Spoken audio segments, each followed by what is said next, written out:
Hello and welcome to week 4 of the GPC. This week we're playing against, I think, the second place. I think they're called the Shadow Valley Murkrows. I might be getting mixed up between another team name, but you'll see by what the title of the thread is.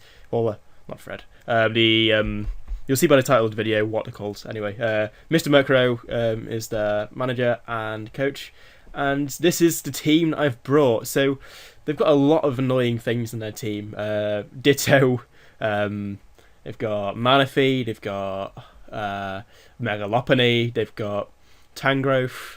So there's a lot of kind of big, kind of threatening things to my team in there, especially Manaphy, especially Megalopony as well. Manaphy and Megalopony especially, but also Ditto, surprisingly, because I've got things like Jolteon, which is Volt Absorb, which I decided to take for some reason. That is very annoying to be dealing with. I already got Paragon 2 as well, which is always a threat and annoying thing to deal with. So this is the team I brought. I brought the same Roto Heater set again. I think I put more in special attack and defense though rather than speed this time. Reason for that is just wanted a bit more bulk. Really, I don't think there's too many things on their team that I need to outspeed from what I thought they're going to bring. So yeah, I brought Rotom Heat, Will-O-Wisp, Discharge, Sub, and Pain Split. I do like this set. I like bringing it because it's such like an unusual set that it can kind of it can work in a lot of situations, and the kind of like the almost dual kind of status kind of thing with a Discharge and Will-O-Wisp. It's quite a deadly combination, and it's quite useful for kind of crippling teams and making it easier for like your offensive threats to do work, such as my Azumarill, Jolteon, Sork, and my Latios.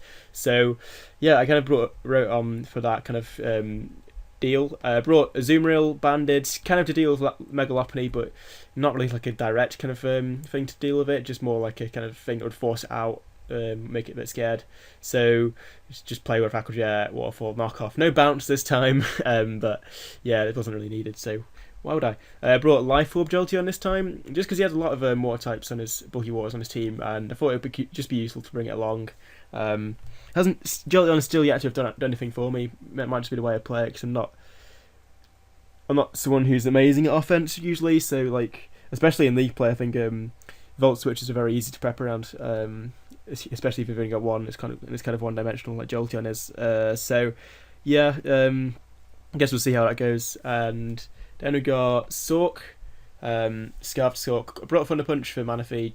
Don't know why, I just like felt like it. And Alamomola, I think, as well. And Aerodactyl, that was it. Yeah, Aerodactyl. I think it's basically just so it would hit multiple things and stuff. So probably you'll probably look at that and think, well, what are you doing? That's pretty stupid. But really, close combat's gonna hit most of the things on his team anyway. So it's just kind of there for insurance.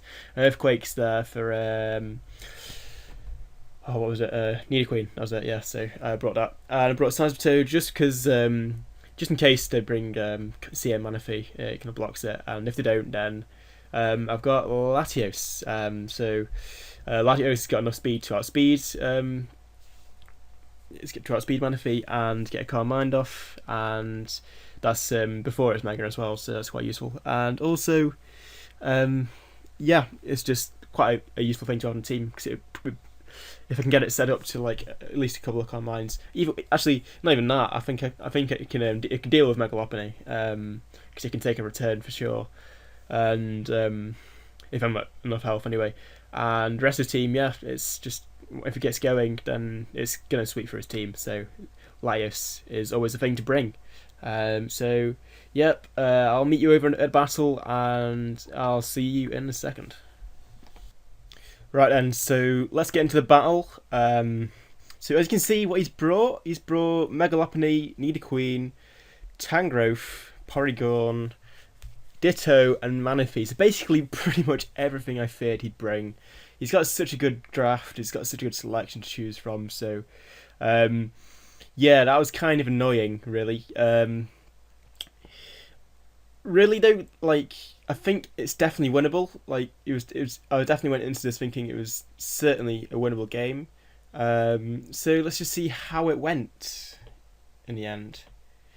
So I led with Sork, trying to catch something out of off guard, and he led with Lopunny in the end, and that kind of worked out in my favour because he switched straight out, and I'm going to just get a big hit off on something. Because nothing on his team was really taking close combat. He could have gone into Ditto, but I mean another Sork isn't going to take close combat really. So no matter what he went into, it's going to take a big chunk. Even Nidoqueen was going to take like a nice solid amount of damage anyway.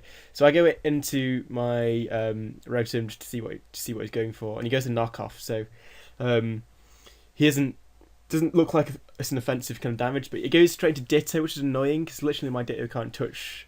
My Rotom can't touch like a Stonewall copy of it, but at the same time I kind of thought, well, he can't do the same, so let's hope he's choiced.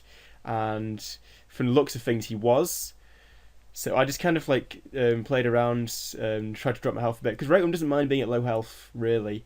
So long as he's got something else he can outspeed, he can kind of pain split off the damage. So that's what I do here, and look how much HP I get back from that. It's brilliant. I really do like this pain split set. So yeah, I sub up again, and this time he just breaks his sub, but because I don't outspeed him, and it's not too much a big deal. I mean, I get a bit more of a chunk off him with the pain split, so I just felt like kind of doing that really. So yeah, I get a Nidoqueen down a bit of health, and I go into Sazatoad, and turns out he isn't choiced. I guess that makes sense really, is a Nidoqueen. But I went for knockoff thinking he might switch, because he doesn't know what my set is, and probably wanted to keep this around, but in the end he doesn't. So I kind of lose my Sazatoad, which is a bit annoying, because it could have been potentially useful for the Manaphy, but I bring into Latios just because it's like the safest bet, because it outspeeds Nidoqueen for definite, since we know it's not choiced, and I can get my Mega up and just get Dragon Pulse off on something, because it hits everything for kind of neutral damage. So I go for a Dragon Pulse, and thinking it's just going to go straight for a Toxic, so I don't really want to take a Toxic on my Latios, because that's kind of my win condition. I go into Jolteon, and I think, well, okay, I'll Volt Switch, and he goes into his Ditto. At this point I think, well, his Ditto is just going to Volt Switch again then, isn't it? And then I go for another Volt Absorb, but I completely forget that he's got Trace on his Porygon, so he ends up getting another Volt Switch and Volt Absorb, and that kind of annoys me a bit, or mess me around anyway. So I go into my Azumarill just because it's like the thing that can best kind of take a Toxic, and I just go for a knockoff because it's just neutral damage to everything, apart from if Ditto came in, and getting rid of Ditto's Scarf, well, isn't brilliant. It'll be kind of useful, like just for keeping the speed ties a bit more speed tie. So he goes into his Megalop and Fake Outs, and then I go into I think I go to Jolteon just as like a fodder at this point, because Jolteon is like the least useful thing on my team. It's not going to do enough to his team really. The only thing it's going to be there for is Manaphy, and I think that's too conditional, and I've got enough things to deal with Manaphy. So then I go straight into Azumarill just to kind of threaten out his Lopunny and go for a Play Rough. And then I stay in here because I think basically I thought, well, he might be speed invested to kind of outspeed my Azumarill, but even then I don't know if he'll actually be able to kill me or anything like that. So I just go for another Play Rough, and he goes into his Ditto, and I think that was fodder in the end, but that was a really annoying thing to get out of the way. So that's it was a good turn on my half, I think, to get rid of that. At this point, I'm a bit kind of sack Azumarill because it's not going to be useful against anything else in his team at this point, except for maybe knocking off on Porygon. Then I go to Sork because that's offensive pressure on his Lopunny, and he ends up keeping it in. I wasn't completely sure why he did that. I kind of expected him to go into his Tangrowth, but I guess Tangrowth might not have taken 2 close combats, so I guess it's fair enough. I go into Rotom here. I just went into Rotom, and he goes into his Manaphy and doubles into it, and yeah, he gets his gold off and kills me. It's not too big of a deal. Rotom wasn't going to do too much to the rest of his team at that kind of stage. Maybe he could have been useful for Porygon, but I go into my Latios here, and I have enough speed to outspeed Manaphy, but he gets the crit freeze, and unfortunately, I think, because I was talking to him after this game, that was the deal breaker in the end.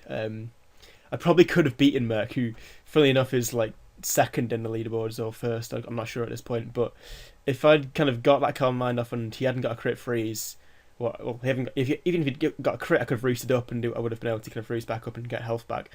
So that critical hit, and the freeze on top of that, literally that kind of won him the game. And either or, if like he just had like a freeze, maybe I could have won because maybe I could have defrosted in a couple of turns.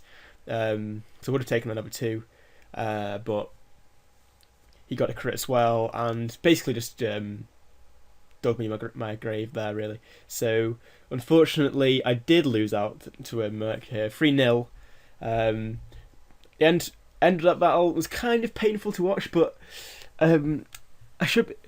I imagine people are kind of watching this thinking you should be way more salty like that. Like it's that was like a really good battle for me to really kind of win if I did win that battle, but unfortunately didn't happen like that, and I don't think this game wants me to win. So at this point, I'm kind of just like, I'd be happy coming out of the season with like one win, maybe two.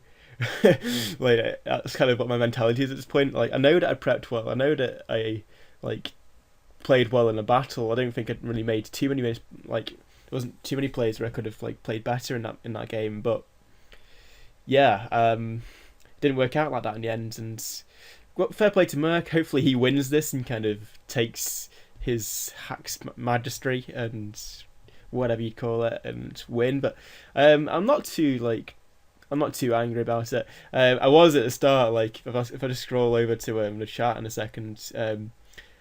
Initially when it happened, I was like, God, freaking damn it! Like, yeah, I'll just scroll over now.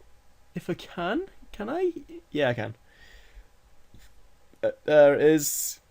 It's literally just I go for Calm Mind. I'm like, oh yeah, Calm Mind, and then he gets okay, 74%. That's a lot. Then I realise, oh, it's crit. Okay, never mind. Then it freezes me, and I'm like, shit, fuck. Literally everyone in the chat who was watching is the same. So, whatever.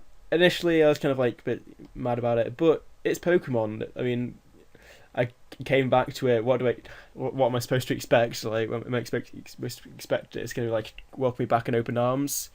No, it's Pokemon. So, hope you enjoyed the battle, guys. Either way, hope you enjoyed my suffering yet again, as you seem to probably be doing. And yeah, see you for next week.